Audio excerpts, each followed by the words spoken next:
Welcome to RPGX. Today we're counting down our picks for the best tactical RPGs that you should check out, and without further ado, let's dive right in.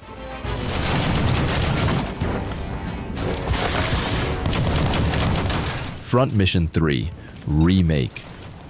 Before we continue, I want to tell you something. When people say tactical RPG, they usually throw in anything with grid combat and skill trees. But in this video, we're focusing on actual RPGs with tactical combat, not turn-based strategy games that just sprinkle in some stats and progression and call it a day.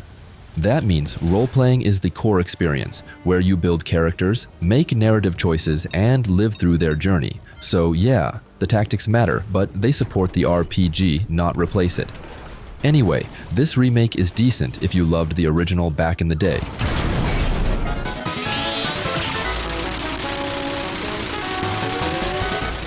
Shining Force 2. Okay, this is one of those legendary tactical RPGs that proves you don't need galaxy brain systems to be good. This one is pretty simple, no insane build math, no overwhelming mechanics, and that's actually its biggest strength. It's easy to understand, easy to get into, and still satisfying to play all the way through. And because of that simplicity, it's way more accessible than a lot of modern tactical RPGs. And the best part? It's available through the Sega Genesis Classics collection on modern platforms, so you don't need to hunt down your old dusty Genesis anymore.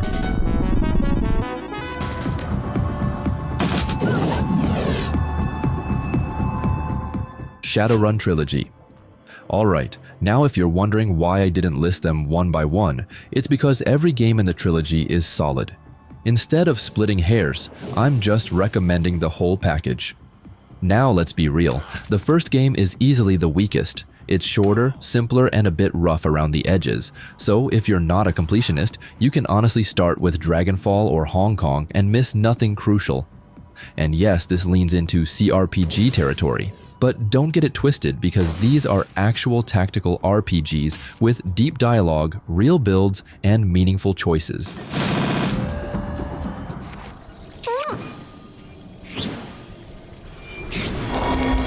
The Dungeon of Naheulbeuk, the Amulet of Chaos. Now, this one leans hard into parody. It makes fun of classic fantasy tropes like nerdy wizards, stupid barbarians, and dumb hot blonde elves. Basically the whole package. But don't mistake the cartoon style for something shallow. This isn't a kiddie game. Some of the jokes are surprisingly mature, and the writing actually lands more often than you'd expect. And the combat is surprisingly solid. Positioning matters, and mistakes definitely hurt.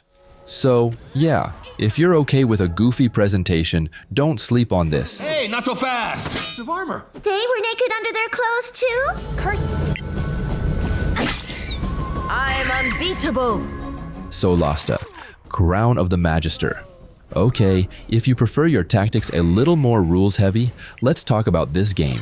This one is basically made for D&D fans. If you understand advantage rolls, spell slots, and why positioning in vertical spaces matters, you'll feel right at home. And of course, the combat is easily the strongest part of the game. It's tight, it's faithful to the tabletop rule set, and it actually rewards smart decision-making. But let's be honest. The story is kinda there, but it's not exceptional. Still, if you used to play tabletop back when you still had your hair, give it a shot. These guys really love themselves. For the glory of the Imperium! Warhammer 40k, Rogue Trader. Now, if Solasta was all about strict tabletop mechanics, Rogue Trader swings back hard into pure role-playing. And in my opinion, this is a very, very good RPG. The writing is sharp, gritty, and packed with dark humor. Also, it honestly reminds me of the first two Fallout games, meaning there's a lot of witty dialogue and morally messy situations. Anyway, the combat feels a bit like XCOM, but easier and less punishing. So yeah, it's still tactical, still satisfying, and still very much an RPG. Oh, and if you're a 40k fan, this isn't optional, this is mandatory.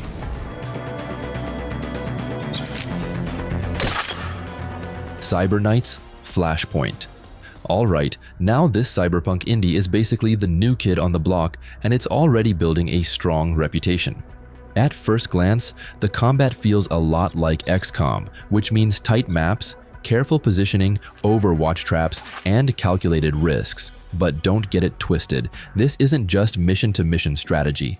There's a lot more reading, dialogue, and decision-making because, unlike XCOM, it's still an RPG at its core. I mean, you'll manage relationships, make narrative choices, and shape outcomes. So yeah, for an indie project, the depth here is honestly impressive.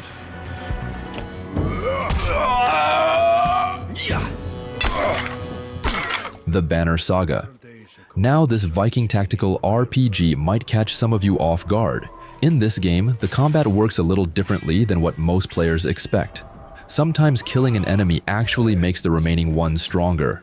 Yeah, it sounds backwards, but that's exactly what makes the fights interesting. So yeah, instead of mindlessly wiping enemies out, you have to control the flow of battle and think several turns ahead. Oh, and when I say the Banner Saga, I mean the whole trilogy. Playing only the first game won't feel satisfying because the story continues across all three.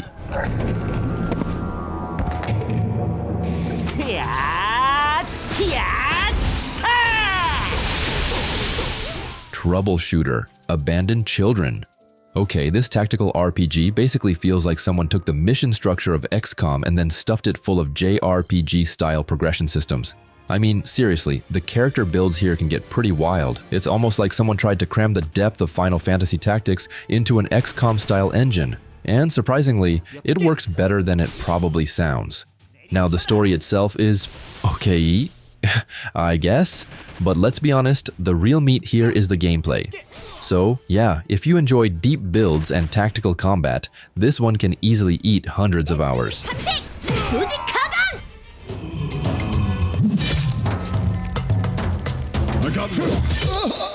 King Arthur, Knight's Tale.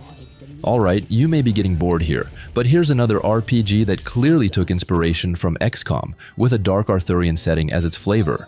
And yes, the combat here is excellent. Think of it as fantasy XCOM, but with far less RNG, and in many cases there's no annoying mischance ruining your plans. That also means the game can be brutal. If you're careless, the enemy will absolutely wreck your party. But if you plan well and execute properly, you can dismantle them before they even get a chance to respond. And honestly, that feels incredibly satisfying. It seems I was wrong about you, Mordred.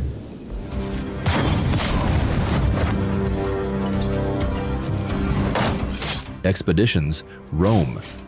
Now this one might surprise you. This one is technically a CRPG and not exactly the type of tactical RPG most people picture, but yes, it's still worthy enough to be on this list. And sure, the exploration aspect isn't that great, but let's be honest, you're here for the tactical combat, obviously. And as expected, the battles absolutely deliver. Squad positioning, abilities, terrain advantages, it's all there. Now, I know some CRPG purists might disagree with this one, but hey, this video isn't about CRPGs, it's about tactical RPGs, and this one earns its spot. Please, don't kill me.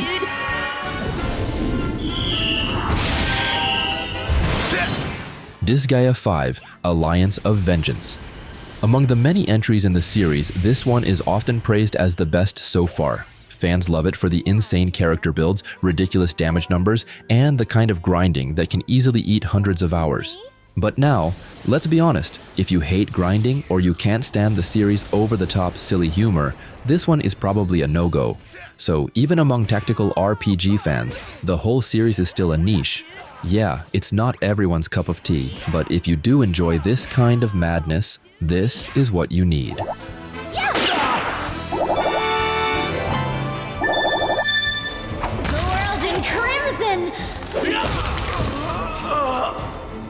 Pathfinder, Wrath of the Righteous.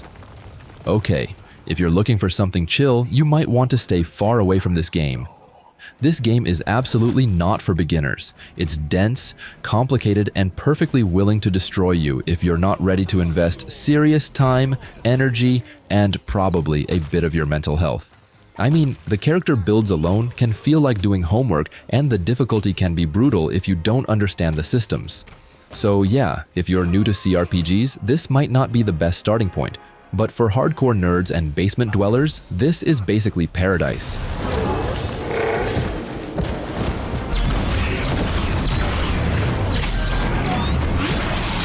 Marvel's Midnight Suns. Now here's an interesting one. Marvel's Midnight Suns feels like someone mixed a Marvel TV series, XCOM-style tactics, and a card game into one package. And usually when you hear something like that, it screams cash grab. But surprisingly, that's not the case here. The combat is actually very good. The card system adds a lot of strategy, and once you understand how the abilities interact, the fights become pretty satisfying. So if you're a Marvel fan, this one is basically a must-play. And if you're not, well, give it a shot. I will cut the cake.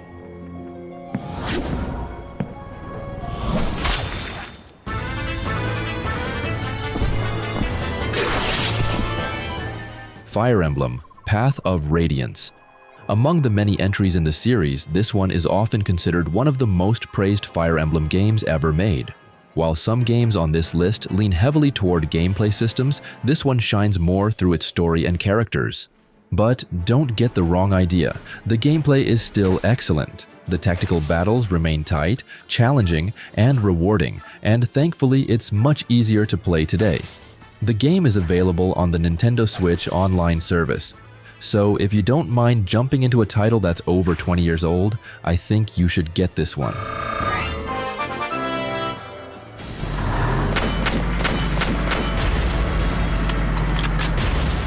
Valkyria Chronicles.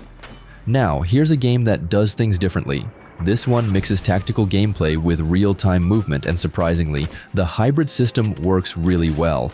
And yes, tactical RPGs aren't limited to pure turn-based combat, just so you know. Now, here's the catch. The rewards you get from missions are mostly based on how fast you finish them. So, if you like taking your time and playing carefully, that can be a bit annoying. But if you're more interested in the story, the characters, and all those anime tropes and fan service, this one might be right up your alley.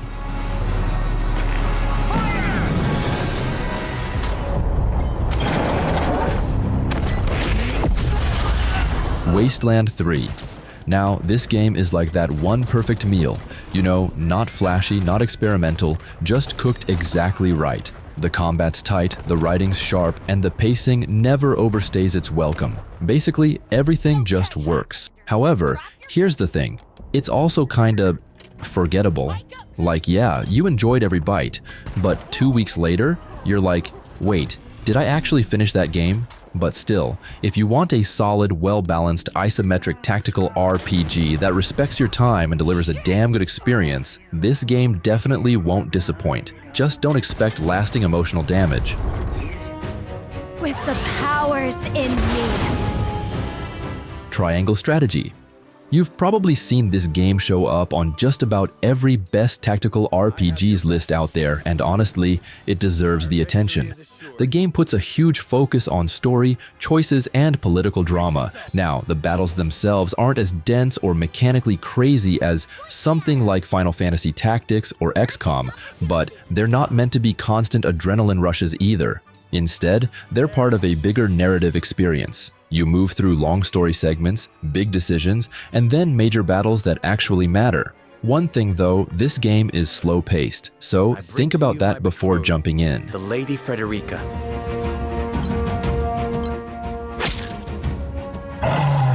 Fell Seal. Arbiter's Mark. This one is a tactical RPG that some people overlook for the wrong reasons. The game tends to turn people off at first because of its art style, and for others, the story doesn't exactly blow them away either. But if you're here for the tactical gameplay and don't care too much about those things, this game is actually excellent. The job system is deep, the battles are well designed, and there's plenty of room to experiment with builds. In the end, it's a clear love letter to the classics like Final Fantasy Tactics and Tactics Ogre.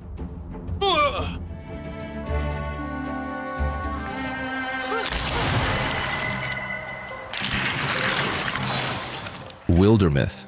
Not every tactical RPG needs to consume your entire life. This one is the type of game you play once, enjoy a lot, and then maybe revisit years later. And the gameplay feels like a simplified version of XCOM, mixed with a bit of RimWorld energy. But instead of heavy base building systems, the game replaces that with story cards that shape your adventure. The tone is also much more whimsical than most tactical RPGs. It's basically a fantasy tactics game filled with dad jokes, quirky characters, and unexpected story moments. So, if you're 30 or older, get this.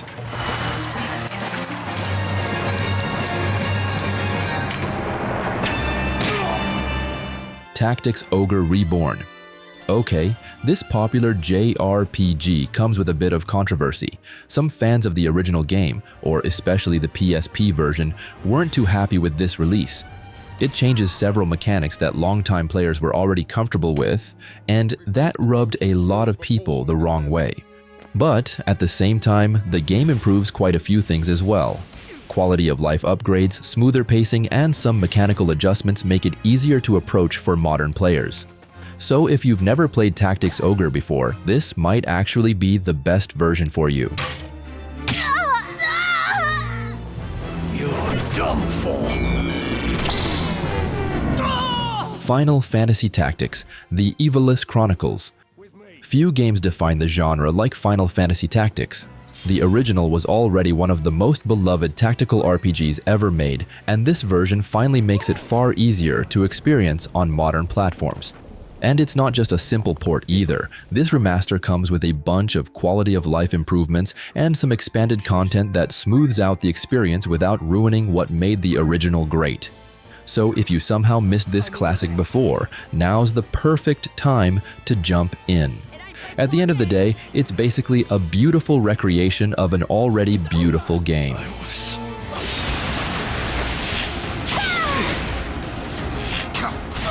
Fire Emblem, Three Houses. Few games fit what I'd call a true strategy RPG better than this game, and by that I mean an RPG with strategic gameplay, not some strategy game with a few RPG elements slapped on top. And since this is a proper RPG, the story and characters play a huge role in the overall experience. You'll spend a lot of time talking to students, building relationships, and making choices that shape the narrative. So don't expect non-stop battles from start to finish. The tactical fights are important, of course, but the game really shines when everything comes together.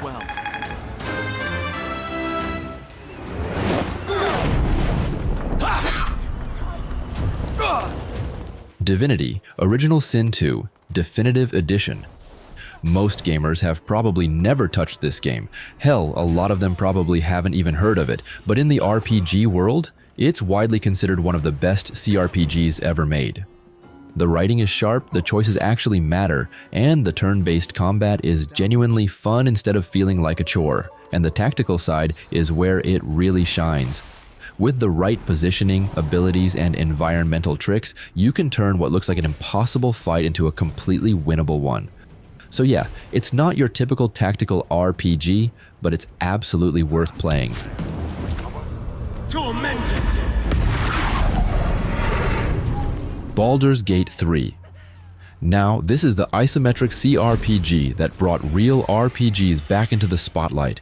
It didn't just win awards, it swept them. Everyone's praising it, whether they're hardcore old-school nerds who grew up on dice rolls or total newcomers who just found out what turn-based even means. The writing's sharp, the choices actually matter, and the amount of freedom is ridiculous. It's funny, brutal, emotional, and chaotic all at once. Basically, this isn't just a good RPG, it is the standard now. And yeah, it may not be the typical grid-based tactical RPG, but still, the tactical combat is satisfying. So do you agree with our picks? Check out these other videos from us and be sure to subscribe and ring the bell to be notified about our latest videos.